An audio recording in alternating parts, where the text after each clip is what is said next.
A WWE star has undergone a name change. A WrestleMania rematch has been added to Saturday night's main event, and an NXT star was called up to SmackDown. Stay tuned for all the wrestling news. We all love a name change, don't we? It's one of the finest pieces of news whenever we get it. A lovely little name change. It's everybody's favorite thing in the world of professional wrestling. I love a name change. And Jeff Cobb is the latest to undergo a name change. Now, he obviously debuted in WWE Backlash. He has... he appeared under the name Jeff Cobb. They talked about him as Jeff Cobb, at least. Yeah, I mean, it's kind of hard for...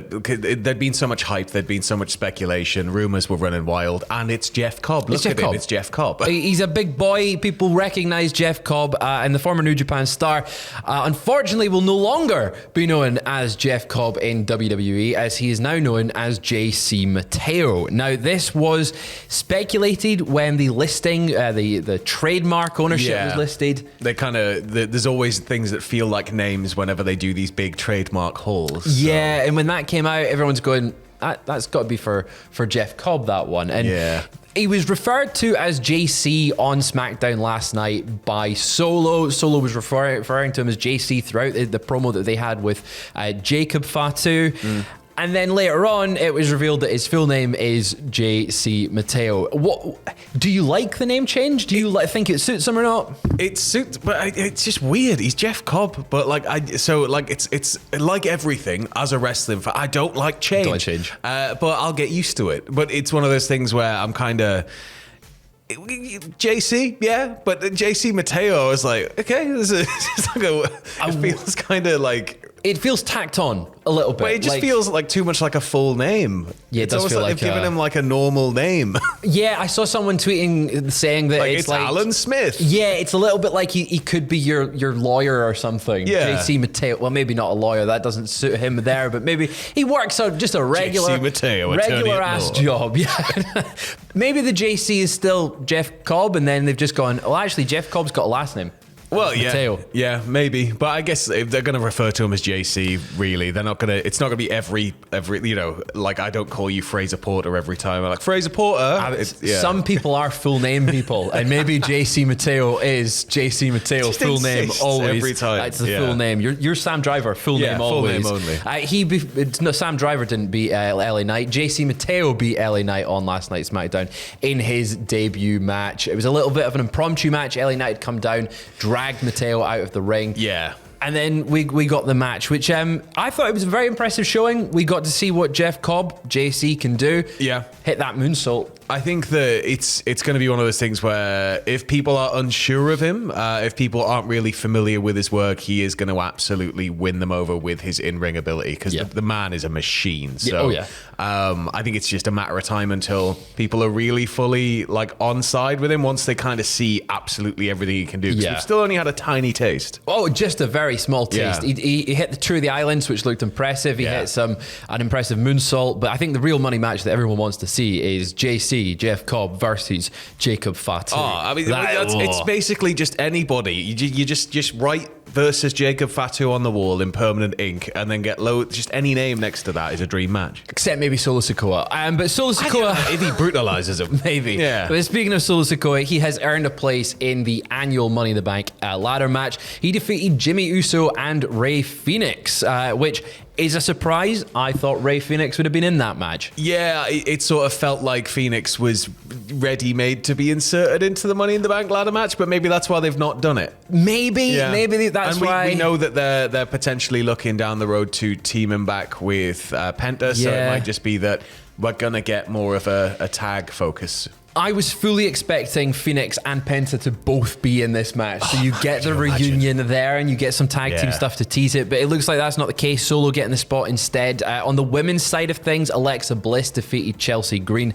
and Michin to qualify for the women's Money in the Bank. Chelsea was devastated, bless her. I'm devastated. Yeah. I wanted Chelsea in the match. I had said to Aiden earlier this week, I think Chelsea Green is my pick to win it this year because she could have such fun. You give her a 2-month title reign and she'd be class. and WWE has squashed all my dreams. If there's somebody who you could give that case to, and you know, she would make the absolute most out of it, it's Chelsea Green. It is Chelsea Green. But Alexa Bliss qualifying for the match makes sense after she's just returned. She's over as hell. Like, it makes sense to have her in the match. Maybe a winner. Possibly. Potentially. But next week, we've got some more qualifying matches that could fill out the card. So we've got Charlotte Flair versus Zelina Vega versus Julia. A bit more on her later on. And Aleister Black versus LA Knight and Shinsuke Nakamura. Out of those two matches, who do you see getting put into the Money in the Bank? Is it foolish to bet against Charlotte? Probably. Yes. Yeah, it's probably going to be Charlotte. And I'd like to see Aleister Black in there. I'm not going to lie. Yeah, out of those three, it's either Aleister Black or LA Knight. I don't see Nakamura getting put in this match. No. Black, unfortunately not. I think it's a good shot. A good chance of winning. I think he would just look a bit silly with the briefcase. Not if he turns it spooky. Turns it a spooky. What if it briefcase? levitates behind him? That would be cool. I'd be on board. I'd be on board with that just one. Don't look at the fishing rod and the table. The person in the morph suit holding it. Also on next week's SmackDown, we have Fraxium challenging the Street Profits for the WWE Tag Team Championships. I would quite like to see Fraxium win this, just immediately going straight for the titles. They have turned up and they've absolutely just shone already. And I think it'd be amazing. But at the same time, I think Street Profits are doing really well right now. And I don't know if I want them to kind of have that torn away just yet.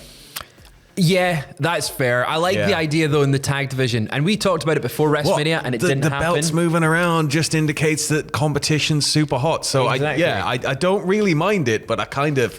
Like what the Street Profits are doing. Yeah, I kind of like what the Street Profits are doing, so I'm sort of like, just a little bit longer. Let us know in the comments below. Do you think Fraxium's walking away with the titles, or do you think the Street Profits are keeping them? It is basically... It's only going to be a matter of time until they get their number one contenders again. Yeah, and it's a win-win situation because they're both fantastic teams. But more matches have been added to also on Saturday night's main event, which takes place next weekend. First off, R-Truth versus John Cena. What's your thoughts on this one, sir? Absolutely love it. I absolutely love it. Everything we've had from Truth and Cena so far has been golden throughout the career, right up to him getting put through the table at the presser. I was sort of hoping that Cena was going to use Truth like a kind of happy idiot. Yeah, just string him along. And then it gets to the point where it's like Cena's final match and he's trying to get Truth to help him cheat to win.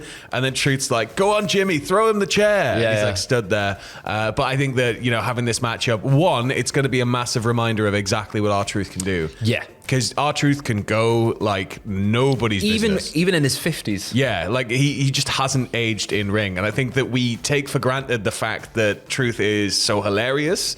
And he's somebody who's more character driven. Yeah. But when you get him in a serious matchup, when you kind of put him on that stage, he always brings it. He does always bring it. He's been really, really...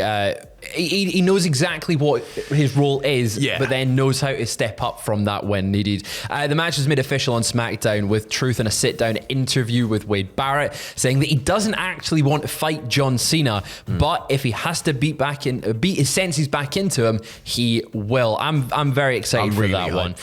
It will there's a good chance it's going to be crap, but it could be a lot of fun. I'm hoping that it's going to be good. I'm hoping it'll be good. Also on Saturday night's main event next week, a rematch from WrestleMania 41 is set to take place with Drew McIntyre versus Damian Priest inside a steel cage.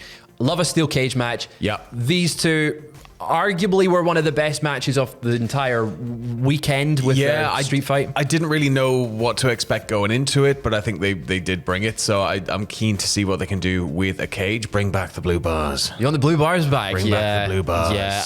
It's hard to call. You've got the old music. Bring back the blue bars. What about just a regular steel cage painted blue? Bring back the blue bars. No, you want the blue bars. I want it to make a huge, horrible clatter sound whenever they hit it. Who's winning though? Drew or Priest? I'm leaning towards Drew. Of course you are. You're Scottish. I'm going to lean toward Priest then. Because you're Puerto Rican. Yeah, of course. We're going to... How could I forget? Go from one cage match to another form of cage match with AEW's plans for Anarchy in the arena. Now, according to Fightful Select, AEW is reportedly planning on having Swerve Strickland, Willow Nightingale, Kenny Omega, Samoa Joe, and Powerhouse Hobbs on one team. What a team. What a beefy, brilliant team that is.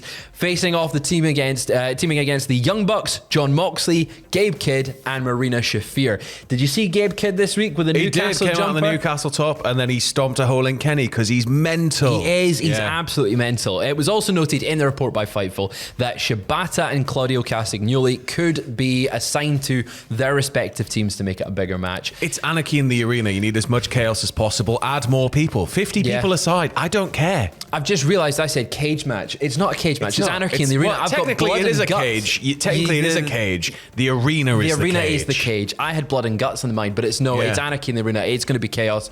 It's going to be massive. I always love the Anarchy in the arena matches. They're a bit difficult to follow if you're there live. Oh yeah, you've been to one for live. Yeah. You sort of stood around going, where are they? I think they're over there. I hope they just play the music constantly like they did last time. Yeah. Just go for it.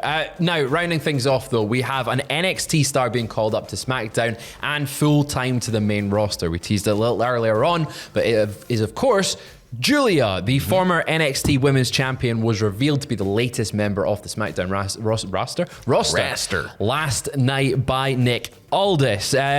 Following a meeting between the two, they left the office. We saw Charlotte and we saw Alexa. Charlotte and Alexa were like stood around just having a little natter, and then the door goes. Julia awkwardly walks out and they just stare her up and down. Yeah. It's like, oh, now you're here. Now we've got to deal with you. Brilliant. I'm excited to see what she does in the main roster. I feel like she had definitely outgrown NXT, especially with how Stephanie Vaquer was like the star. Yeah.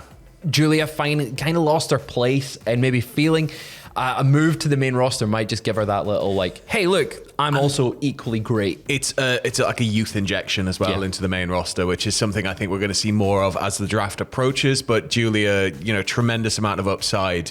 I think that SmackDown is the right landing spot, and I can't wait to see what she does. Which does make me think maybe she does win that Money in the Bank qualifier match. Oh, could you imagine though? But is Charlotte gonna snap? Putting over someone? She'll snap. Maybe. I guess Charlotte She'll putting snap over a ladder someone over her back. Yeah, she would. Yeah. Well, I want Julia to win that one. But anyway, that is all we've got for you just now. We might be back later on today with more wrestling news. Stay tuned at Cultaholic.com. All the good stuff on social media. And check out our Patreon, patreon.com/Cultaholic. Also, shout out the Crapsons. Hell of a band touring with Steve Ignorant. If you're in Huddersfield, go see them tonight. They're unreal. There you go. Yeah. See you later.